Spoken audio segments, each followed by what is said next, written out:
Today on Inspired Money.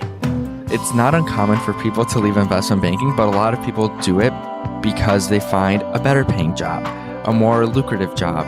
So from Wall Street, some people want to move from investment banking to go work at a hedge fund, to go work at a private equity shop, or to be venture capitalists. So a lot of analysts will leave to do those roles, but I left to go work at a startup. I went to go work at a company that sold pants. It was Bonobos. And so I remember one of my coworkers saying, "This is the biggest mistake you'll make in your entire life." And, that was the exact moment when I knew I was making the right decision. If someone felt like their career was the most important thing in their life, I knew these people don't necessarily have their priorities in the right order. And so I was very happy to walk out those doors that day.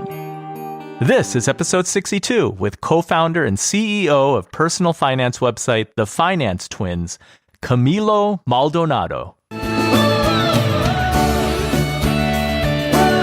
Welcome to Inspired Money. My name is Andy Wong, a managing partner at Runnymede Capital Management. Each week, we bring you an interesting person to help you get inspired, shift your perspectives on money, and achieve incredible things. From making it to giving it away, Inspired Money means making a difference, creating something bigger than oneself, and maybe, just maybe, making the world a better place. Thank you for joining me. Hey, Inspired Moneymaker, welcome back. If it's your first time listening, welcome. Inspired Money is different from other personal finance podcasts because we don't want to just learn how to live with money. We want to put money in a positive light to inspire ourselves to live richer lives, make a greater impact, and together make the world a better place. Thank you for joining me on this mission. Today we're talking to Camilo Maldonado, co-founder of the personal finance website, brand, and blog, The Finance Twins. His story is one of loss, rags to riches, how hard work and smarts can transform your life and economic situation. This episode's also about finding your purpose, your meaning, and sustainable happiness. I met Camilo over pizza in Philadelphia at a FinCon meetup, and then we recorded this interview live at the big FinCon conference in Orlando.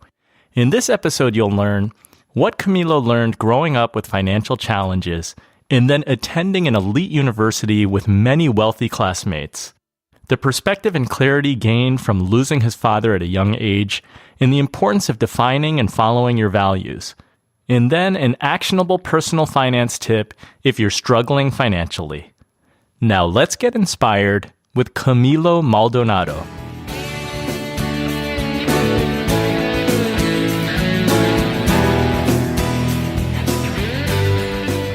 Camilo, welcome to Inspired Money. It's so great to have you on the show. Andy, it's a pleasure. I'm so excited to be here with you. Let's jump right in. What's your earliest childhood memory of money? My earliest childhood memory is probably a negative one, and it was not having very much. So I would say the first one was grocery store with my mom. I'm with my twin brother, and we get to the checkout line, and her card gets declined. It's an embarrassing memory for a lot of reasons, but it was kind of an experience and a memory that kind of became pretty normal. And I kind of thought that happened to everyone. And now looking back, I kind of realized that wow, that can really impact the way you see and handle money because you're used to just really not having enough. And that was kind of a good example of kind of the childhood first interactions with money was kind of the lack of it, not having a lot of money to go around. Today, I know that you have the Finance Twins blog and website. Before we get into what you're doing today, you have a fascinating backstory.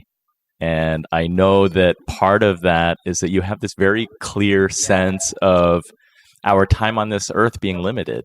Can you talk a little bit about how that came to be? Definitely. So, I came to the U.S. when I was 4 years old. I came as an immigrant with my family, and we settled in Florida. And it was amazing. We were living the American dream. Dad was working. Everything was amazing. But when I was 7, he got diagnosed and passed away pretty quickly from a brain cancer. And so brain cancer is one of those things where you can't really look at someone and tell they're sick. So we never really knew. But when we lost him kind of unexpectedly, that very impactful experience definitely gave us a sense of whoa, everything isn't perfect.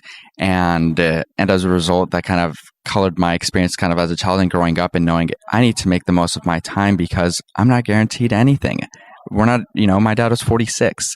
And so now I try to live my life very intentionally as a result. And I always felt that I was forced to mature very quickly, having gone through something like that at an early age. It was obviously very hard and tough, but I think that was the silver lining for us, which was I grew up very quickly and I understood my values from an early age, and it brought my family very close together.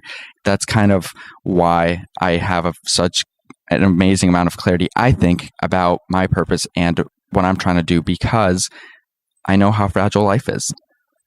I'm sorry that your dad passed away so early. I know that you write about that set your family back a generation financially.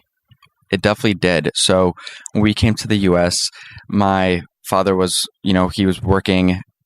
When he first got here, he was working at a Burger King, kind of flipping burgers and doing whatever he could to support the family. And then he was working at Disney World as a custodian. And while he was working, multiple jobs all the time to provide for us, my mom was actually at home taking care of my brothers and I. I have two brothers. I have the twin brother and an older brother. But after my father passed away, she had to start becoming the sole breadwinner for the family. She really struggled financially. She had the three young boys to take care of. She was in a foreign country. English wasn't her native language.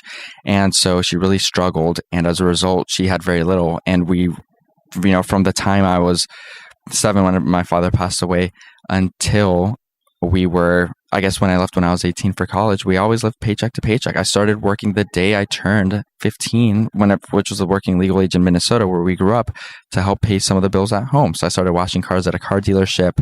My twin brother started working at a grocery store as a cashier. And we kind of knew hey, if we want the shoes that everyone at school has, we're going to have to get them ourselves. And so we were very driven in that way. And it's really no fault of our moms either, because my parents, they did save and they were very diligent with their finances before my dad got sick, but they spent every penny they had to try to save him. And I think, most people would have done the exact same thing. You had mentioned to me that, there was a chance that you may have gone back to Colombia because your mom's family was there, but there was a decision made not to do that. Why is that? Yeah. So when my father, when he was diagnosed as being terminally ill, he wanted to spend the last basically 2 months of his life, basically have his hospice care in Colombia, where he had his parents, his siblings, and all of my mom's family. And he wanted to be surrounded by family on his last days. So when we were 7, my parents took us back to Colombia, and we were there for 2 months. And after my father passed away, we stuck around for a month. And then finally, my mom said, we have to get the boys back in school. We're going to go back to the U.S. And we were the only ones in the U.S.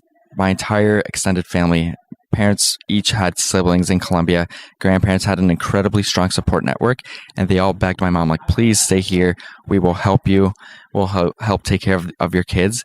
And in some sort of incredibly courageous moment, she had made up in her mind, and she had promised my dad that she was going to raise us in the U.S. where we'd have more opportunities.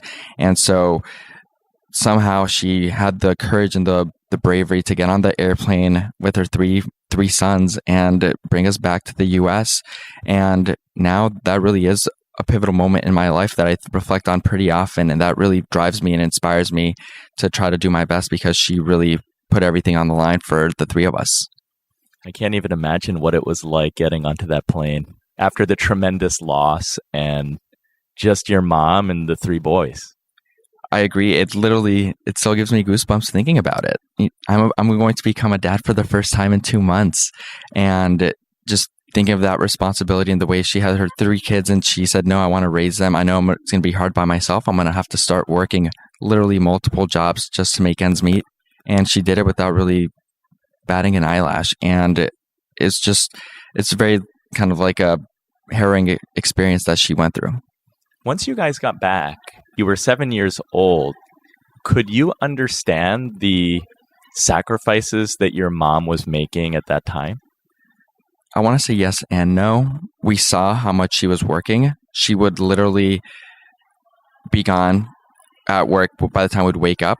And sometimes she'd come home after we were already asleep. So there were days when we wouldn't see her. And my older brother, he's 4 years older. We were 7. He was 11. When my father passed away, he kind of became the man of the house. And so we understood that before that, she was basically a stay-at-home mom. And we knew how much she loved that. And we were very close to her. And so we saw the sacrifices she made professionally to provide for us and, to make the monthly mortgage payment. And so we understood that, and we understood that it was really hard and we were suffering and we missed our dad. But at the same time, now that I have worked and I have a career and a family, I can't really imagine the sacrifice that she did make at the same time, because she really had no time for herself. She literally just worked around the clock for us. And looking back, I still don't know how she did it.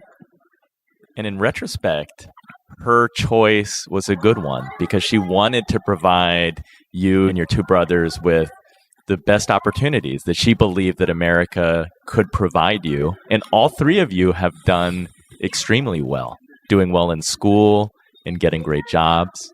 I think the three of us, to be honest with you, I think we probably exceeded her wildest expectations when she was getting on the plane to bring us back. I think she said they're going to have more choice when they grow up. They can do whatever they want. And I think if we could have told her in hindsight what we would have gone on to do, I think it would have been a really easy decision to stay. And, I think she kind of likes to portray that it was so easy. And of course it was easy to come back, but she struggled for a long time, and financially it was really never easy for her. Yeah, I'm going to say you not only did well, you did extremely well. You went to University of Pennsylvania for undergrad. You went to Harvard Business School. Tell me what it was like going to college, because it was so different from how you had grown up. Yeah, it was so different. In a lot of ways, for many years, I felt like a fish out of water, because if you take a look at me, on paper, Latino immigrants, low income, single parent household, the stats aren't pretty. They're actually really scary. And now when I meet people, and if they maybe they'll see a resume and they see, oh, this guy, he went to Harvard Medical School. His brother went to Mayo Clinic School of Medicine. Their other brother's an entrepreneur and is a real estate investor. These kids clearly came from a very stable house. They clearly came from a very well-to-do family. And the reality is that's just not the case at all. We struggled financially until we got to college. The only reason we were able to go to college is because we got full scholarships academically. And then at Penn, for me, they have incredible financial aid. So many people don't realize, but the majority of the Ivy League schools now, if your parents earn less than $100,000, your tuition's covered. You literally go for free. And I was able to benefit from that. But if we wouldn't have excelled academically, we wouldn't have been able to accomplish those things. And we really had our backs against the wall. We understood. My mom was working around the clock, but she always told us education is kind of all we have. No one can ever take your education away from you. People can take your money away. People can take a lot of the things you have in life away from you, but no one can ever take your education away from you. And even though she was working literally around the clock, she was working as a receptionist at a hotel. She was also working at a retail store. At the same time, she had to go back to college because her degrees from Colombia weren't valid here in the US. And so on top of all those things, she never missed a parent-teacher conference. And it was really remarkable how that really stuck with the three of us to really pursue academic excellence so that we could make it out of our circumstances. Seeing the differences at the college, because you were among other students who grew up with a lot more money than you had, how did that impact you and shape you as an individual? Yeah, at first it was really hard. I remember, it seemed like I was the only kid who, I flew by myself from Minnesota to Philadelphia to go to college. And it seemed like I was the only person who came by themselves. It seemed like everyone else's parents drove them in or flew them in. They were all there together. So it was very isolating. And then I remember I pull up to the dorm. It's this beautiful 18th century building. It's the Quad at Penn. It's a really beautiful building.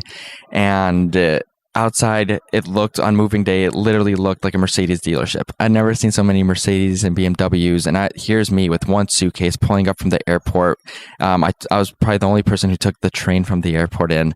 And so the difference, it was really hard initially, but I also learned a very important lesson, which was these people who seemingly had everything, they had the same problems. They had the same self-doubts.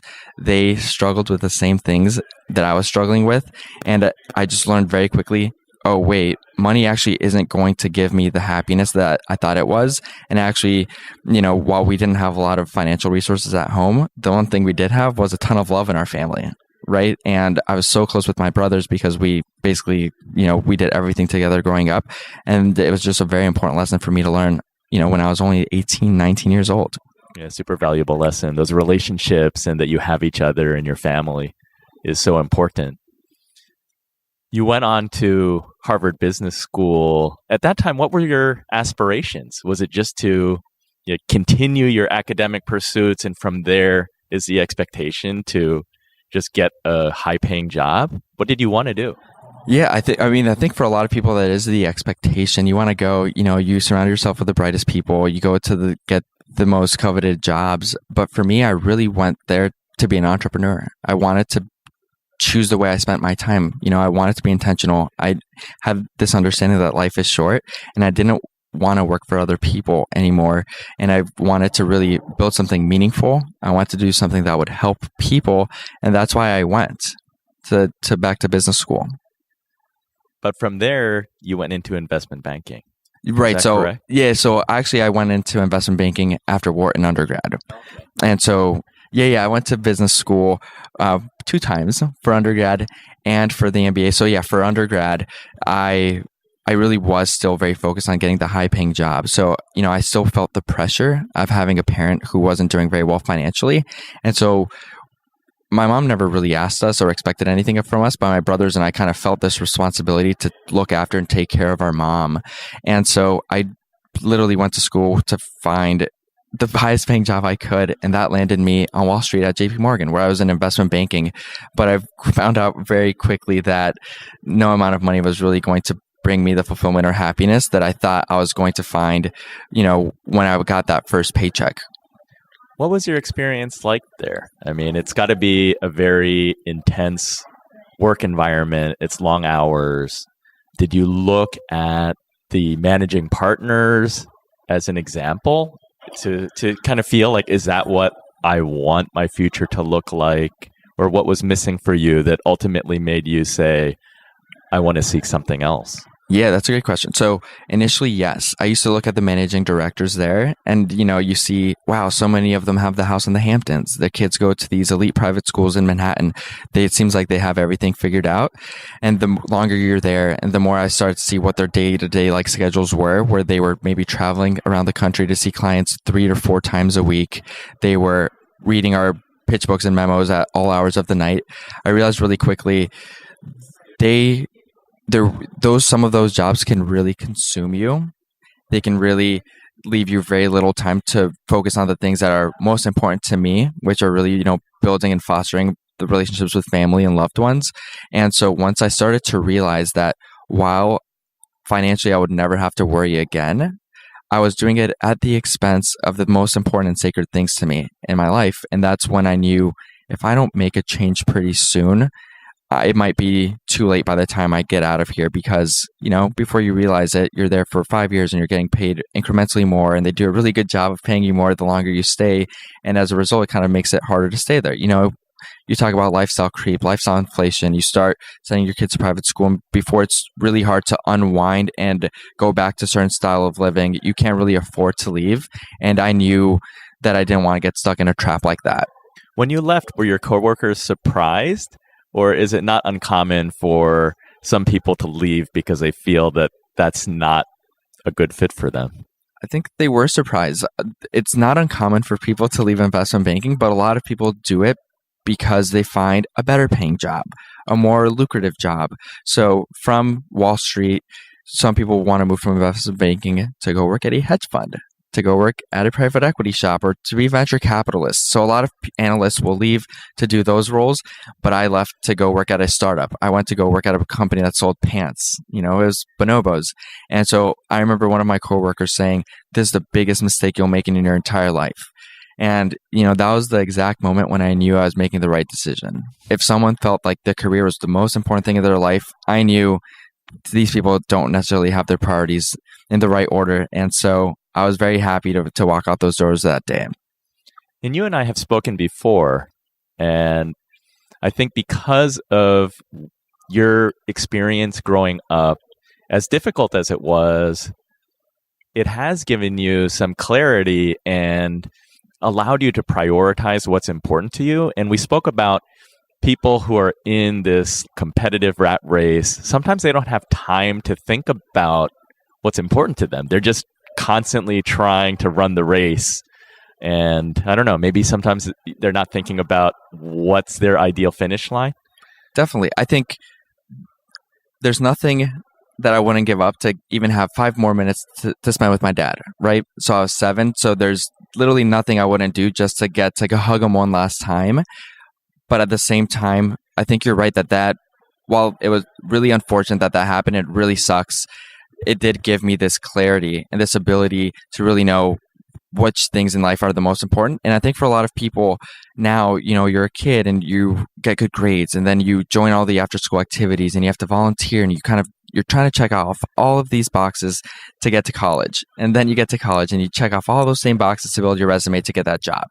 Finally, you land your dream job, but wait, there's another job that you could do. So you work really hard to get that promotion and do all of these things. You might say, I want to start a family. So you sprint through everything to find, to get married, and then you have kids. And then I was seeing a lot of people not really taking a moment to pause and say, like, wait, what do I want to do? Why am I doing this? What's my why instead of the how? Coming up, Camilo talks about his mom's generosity, how he looks forward to becoming a dad, thoughts on rising college tuitions, and more. But first, the importance of knowing what it is that you want to do and the feeling that you want to get from your work. And for me, I knew when I was 10 years old what I wanted to do. I knew when I was 10 that I didn't, and when I say I wanted to do, I don't mean specific careers and things, but I knew the way I wanted to feel. And I wanted to feel like I was making an impact. I wanted to feel that I was taking advantage of my time. And I knew I wanted to surround myself around people who brought energy and life to my life and not people who brought me down, because life is too short to do those things. And so I see that all the time. I still have people and friends who they might go through a divorce and realize that may be the catalyst to realize, maybe I should have been more focused on my marriage. Maybe I shouldn't have stayed at work every night until 10 p.m. And I've never had that problem because I knew at such an early age which things were really going to bring me sustained happiness, and it never came from a paycheck. And it never came from the validation from a boss telling me I was doing a good job. The show notes for this episode can be found at inspiredmoney.fm/062. If you're listening in your car or wherever you are, check the show notes if you want to look up more about Camilo or things mentioned in this episode. It's time for the Runnymede Money Tip of the Week. I really like this thought about finding meaning and purpose in what we do, but what if you can't quit your job and start a blog like Camilo did? I found a CNBC article by Catherine Clifford entitled Top Wharton Professor Adam Grant, How You Can Find Meaning in Your Work Life. Professor Grant is an organizational psychologist and has been the top-rated professor at Wharton for 7 straight years. He researches and writes about how to improve people's lives at work. He says one of the questions he gets asked most often is, how do I make my work more meaningful? And how do I find a sense of purpose in my job? He suggests making a list of the biggest sources of meaning in your life, and then ask yourself a one-word question about each. Why? Keep asking yourself why until you get to the point of saying, well, it's just important to me. It's just who I am. And at that point, according to Grant, you've reached what psychologists would call a core value. A core value is something that is intrinsically significant to you. Once you know what your core values are, he says there are 2 ways to make your work more meaningful. One is to see if you can connect the parts of your job that don't feel meaningful to a core value. The example that he gives is answering emails. We all have this issue. Emails can seem trivial, but Grant says, when I remember that it's connected to one of my core values, responsiveness, it takes on a new meaning. Instead of focusing on the boring aspects of replying, my attention shifts to the meaningful act of helping. The second trick is to find a way to work your core values into your job, something called job crafting. Job crafting involves redefining your job to incorporate your motives, strengths, and passions. The exercise prompts you to visualize your job, its elements, and to reorganize them to better suit you. It's about recognizing your unique interests, values, and skills, and trying to apply them to be more effective and find more meaning in your work. It might come in the form of pitching your boss a meaningful side project that will take up about 10% of your time at the office. Grant says, those are some of the fun ways to add a little bit of extra meaning to your work. That's the Runnymede Money Tip of the Week. Inspired Money is brought to you by Runnymede Capital Management. We help you to plan, invest, and worry less. So what's your biggest financial challenge right now? Do you need a financial plan or help consolidating old 401k or other accounts? We can help you get financially organized. Email me at awang, that's A-W-A-N-G, at Runnymede, RUNNYMEDE.com, or if it's easier, go to inspiredmoney.fm/Andy. I'd love to hear from you, and we can even schedule a short call since it can be easier to talk money. You're listening to Inspired Money. I'm Andy Wong. That's great. I love that you had this clear sense of what is important to you. It's family. It's having the ability to make an impact. Did you have to do a lot of soul searching to land where you are today and what you're working on?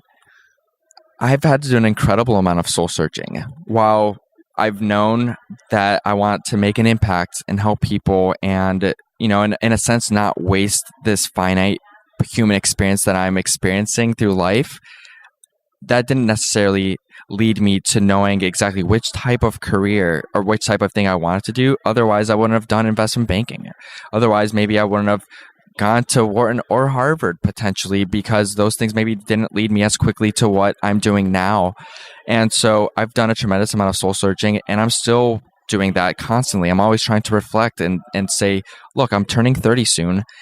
What do I want to do for the next 10 years, the next 5 years? And I don't think that soul searching process and that growing process will ever end. My mom runs a nonprofit in Minnesota to help refugees, and she's still always trying to figure out what else she could do or what she wants to do next. And I don't think that will ever end. And, some people are really fortunate that maybe they already know where they are now is exactly where they want to be, and they're very content and satisfied. And I'm still trying to look and find and figure out what my life will look like, but I know I'm on the right place because I'm listening to the right cues and I'm following the right things, which are my values. And if you follow your values, maybe you aren't exactly where you want to be, but you certainly will be heading the right direction. I want to pause and go back to your mom again, because she made such a personal sacrifice for her sons. And then you mentioned that she started a nonprofit for refugees. She's making another sacrifice, I think another personal sacrifice that doesn't necessarily fulfill her financial dreams. She's still working for other people. Can you talk about that? Yes, my mom it's kind of the story of someone who doesn't know when to stop giving. And so she started this nonprofit in central Minnesota called Hands Across the World to help immigrants and refugees. Central Minnesota has a large Somali population amongst an influx of immigrants and refugees from different parts of the world. And my mom really saw a void where no one was really serving them, helping them, integrate into the community, learn the language skills. And so she wanted to fill that void because she knew how hard it was to be an immigrant in her community. And she really did. I think self-sacrifice is the perfect word. I remember the day I moved to Philadelphia for college, and my brother went to the University of Minnesota in Minneapolis. The first fall break when I came back home to visit, I think it was actually Thanksgiving, my brother and I came home to find that she had given our beds away. My brother and I shared a room for the first 18 years of our life.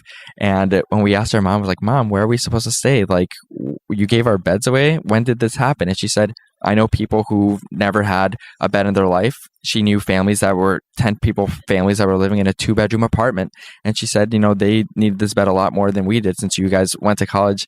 And so she gave them away the day we left, which is really incredible. But that's the way my mom's thinking, always trying to help other people, trying to give. And she, in a way, by starting the nonprofit, she was kind of resigned herself to a life of poverty, but that's what drives her and gave her life meaning. And she lost her husband. When I was 18, my mother remarried, and our stepdad passed away 2 years later from stomach cancer. Like, you literally can't make this stuff up. And she's not a bitter person. She's the most loving person in the world. And that's really, seeing her and the impact she has made and the love she has for other people really motivated us to know that, hey, we can't just be focused about ourselves and, making as much money or whatever, or just being focused on our own careers. If you're not helping other people and making an impact, and I don't mean you have to give away every penny or volunteer every day, but if you're looking out for other people and within your own career, within your own field, reaching out, seeing how you can help other people, you'll really never reach a level of fulfillment that you can, because by looking inward, you'll never really maximize your outlook on life in the world. It's mind-blowing to think about all of that. In going back to your soul-searching process, can you share with us what you're doing today and kind of how the process went so that you came to the decision to start a personal finance blog?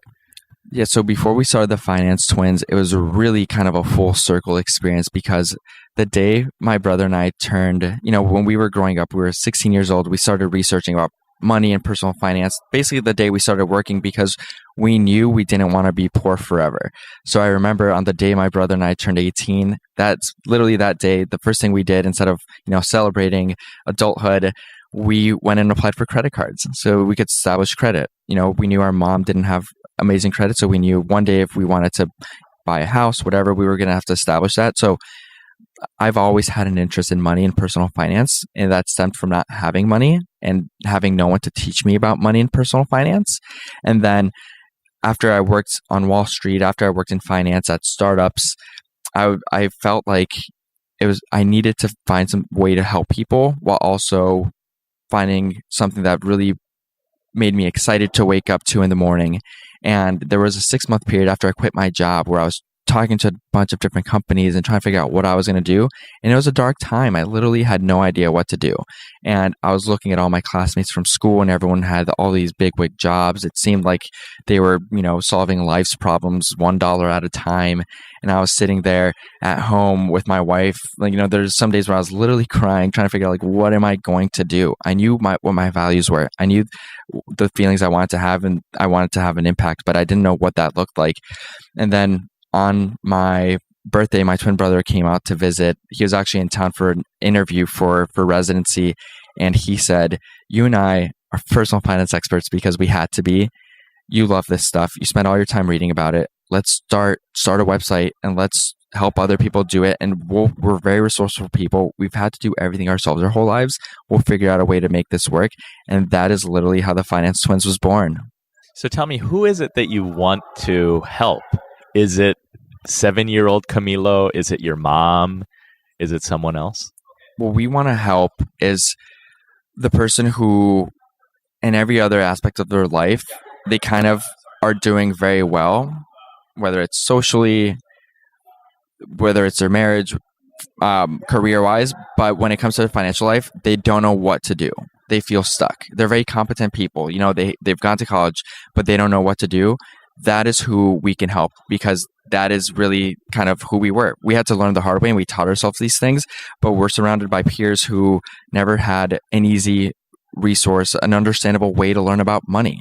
And so that's the void. That's who we help, right? So we have a ton of articles, a ton of resources to help people, calculators and things to help them. We're really trying to simplify it and show people, money is really all behavioral. And if you just make a few modifications, you can go a long way to improve your situation. And it really only takes a few small victories before you can really start to see changes, and it can really improve your financial outlook. And, for us who grew up with very little, we know how big of an impact struggling with money can be. And so we're doing our part to make sure that other people don't have to do that. So for someone who's struggling, what's the low-hanging fruit? Where can they start? The easiest thing to do at the beginning is just to track things and measure it. And so I'm literally not talking about making any changes whatsoever. What I'm talking about by tracking things, I mean, just start to track how you spend your money. Use an app like Mint, Personal Capital, whatever you want to do. I don't care. Use a spreadsheet. Use just your banking app, but start to pay attention to how you spend your money and track it over time. See how much money you spend on food in this month and compare it to next month and the month after. See how much you're spending on utilities. See how much money you're spending on going out with your friends. Just track it. Literally don't even worry about making a single change. You live this way your whole life, so it won't kill you to do it for a few more months. But just the exercise of tracking it will inform you and let you know how you're spending your money. And then that will be the catalyst to help you start to say, like, wait a second, I'm spending 30% of my money on TV, on my cable bill, but I'm definitely not getting that same percentage of satisfaction in my life, so that you can start to figure out ways to kind of cut your spending if you feel like you're already spending very, very little. And then you can start to see like, wow, I'm spending this percentage of my income on rent and those things. That might be a signal that, hey, you might need to figure out a way to earn a little bit more money, whether it's asking for that raise that you've deserved for 2 years, speaking about work and, raising your hand and saying, I want to do more. I need to get paid more. Or maybe that means getting a side hustle, but really measuring and tracking is really the first thing you can do to really start to wrap your head around the problems, because it really isn't rocket science. If my brother and I could do this, anyone can, because we were literally as poor as you basically can be in the U.S. when we were growing up. And we figured it out. I love that. You don't have to make it overly complicated. It can start with simple things and can make a difference. I'm really curious to know if you've kind of seen and experienced really two different extremes. You grew up and you saw your mom working so hard and you guys struggled. And in that environment, money was not easily earned. I mean, your mom had to work really hard. And then you've also, after graduating from school and working in investment banking, money kind of came easier, at least the amount of money that one can make. When you look back at those two different experiences that are very different, how do you view money? I mean, it's a tool, but sometimes it comes easily, sometimes it comes hard. Since you've seen both sides of that, what are your thoughts? The first word that comes to mind is kind of fairness, and conversely unfairness. And in a lot of ways, it's not fair.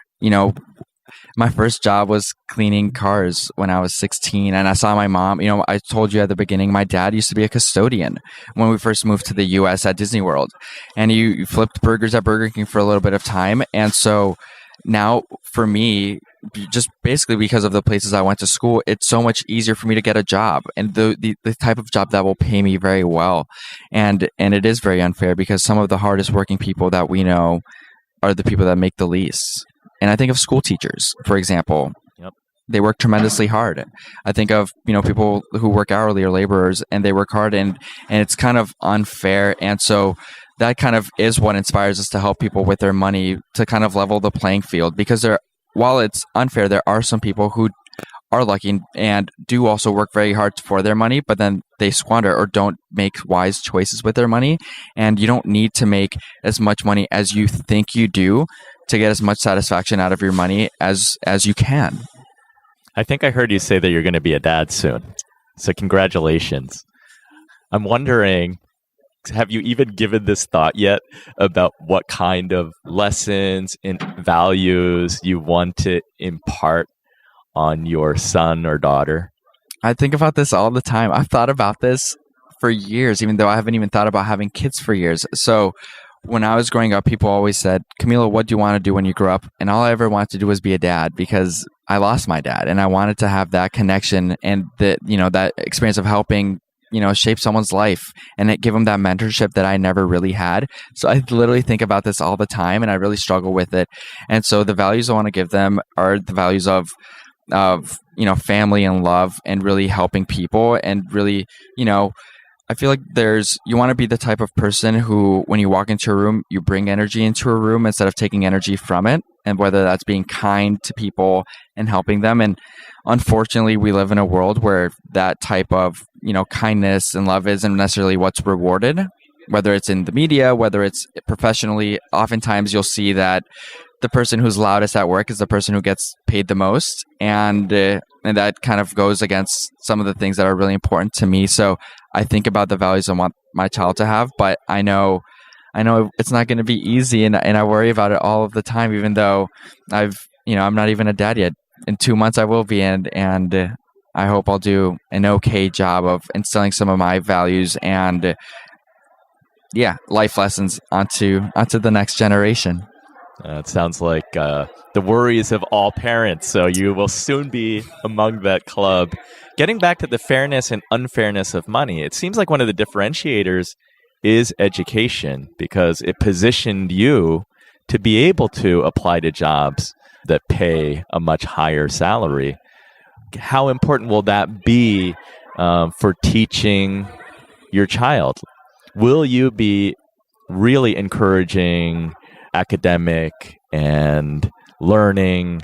Because I'm wondering, looking back at your life, the education enabled you to make more money and enter this different world. But then at the same time, Wall Street isn't where you found fulfillment either. When you look at Ivy League schools and the expectations that one can have for those graduates, right? You're blogging and you even questioned, would you do it the same again if you could do it all over? Yeah, I think for me, you're totally right. Education was the differentiator. It was education's single-handedly the reason I was able to escape, I guess, the circumstances I was born into. But I think there's a paradigm shift happening right now with how expensive school has gotten. So since the 1970s or I think early 80s, the price of an education for college has increased 8 times faster than wages. And so I think we're experiencing this shift where maybe the traditional sense of go to college, get good grades, the student loans are going to be worth it. I think that might be shifting. And so I don't know if I feel comfortable telling the average person, hey, do what I did, go to school and you'll be set for the rest of your life, because I think it might be changing. But I think the good news is that there's a lot of forms of education. And so maybe I'll say a traditional college education, maybe it's becoming less valuable, but education itself will always be one of the most important things that you can do. And you can educate yourself in a lot of ways without going to a college that costs $80,000 a year. And so for a lot of people right now, I would recommend go to your community college for the first few years, take care of some of the easier credits or early credits. And once you decide on your major, unless you're one of those people who knows exactly what you want to do when you're 18, at which case you should probably reevaluate because you actually don't know.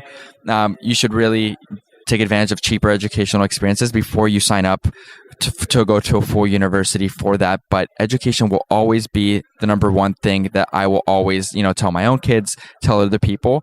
I'm just not convinced that traditional education is the answer for everyone. It's really valuable and practical information. I'd like to ask all the Inspired Money guests, how do you define success? And I think that's a really good one for you. I define success based off of how I do as a husband, as a father, as a brother, as a member of the communities that I'm in. The thought of money, the thought of the other traditional benchmarks or metrics of success really mean very little to me. I think if I'm able to be a very present dad and be an amazing role model, if I'm able to be someone who, brings a lot of joy and happiness to my wife, I think that I will have been an incredibly successful person. And, my father-in-law always says, if he was an ophthalmologist, and he says, if on my deathbed, if people say, he was a phenomenal doctor, then he didn't live life the right way. And I just agree so much with that. If one day, when people look back, if they say Camilo was a really good businessman, then I know I've made a huge mistake. That's very impactful and gives us a lot to think about, I think. Well, thank you, Camilo, for sharing your really inspired story, how you're trying to help people with the finance twins and really lift people up and do better with their money. Can you tell the Inspired Money listener where they can follow you, find more about you, find the finance twins? Definitely. Andy, before I do that, I want to say thank you for having me. It's been so awesome to be here with you. And also thank you to your listeners for listening today. The easiest way to find us is on Instagram. You can go to @TheFinanceTwins and follow us. You can go to our website, thefinancetwins.com. And we'd love to hear from you on our website. You can reach out to us, DM us on Instagram, and we're always looking to connect with everyone. So thank you so much for having me, Andy. It's been a true pleasure. The pleasure's mine. Thanks, Camilo. What was your favorite Inspired Money moment? I'm going to cheat and highlight 2. Camilo's observation that whether you have money or not, people share the same problems, self-doubts. Simply having a lot of money is not going to guarantee you happiness. And my second one, identify your core values, because knowing what's important to you can bring you sustained happiness. As Camilo said, it never came from a paycheck or boss saying that you're doing a great job. If you had a different favorite Inspired Money moment and takeaway, let me know by going to inspiredmoney.fm/Facebook. Let's continue the conversation there. Wait, hold on, before you go, I want to personally thank you for listening. Recently, Inspired Money ranked as high as 61 in Apple Podcasts Business News category, and that's thanks to you. If you enjoy listening to this show, please tell a friend. And if you're up for a little guerrilla podcast marketing, don't just tell them. Grab their smartphone and subscribe them. A friend recently told me it's like giving them a book and they don't even have to read it. Thank you for helping more people to find the Inspired Money podcast and grow our community. Together, let's make the world a better place. All the music on today's show is by Jim Kimo West. Aloha, Kimo. Have an inspired week and do something that scares you, because that's where the magic happens.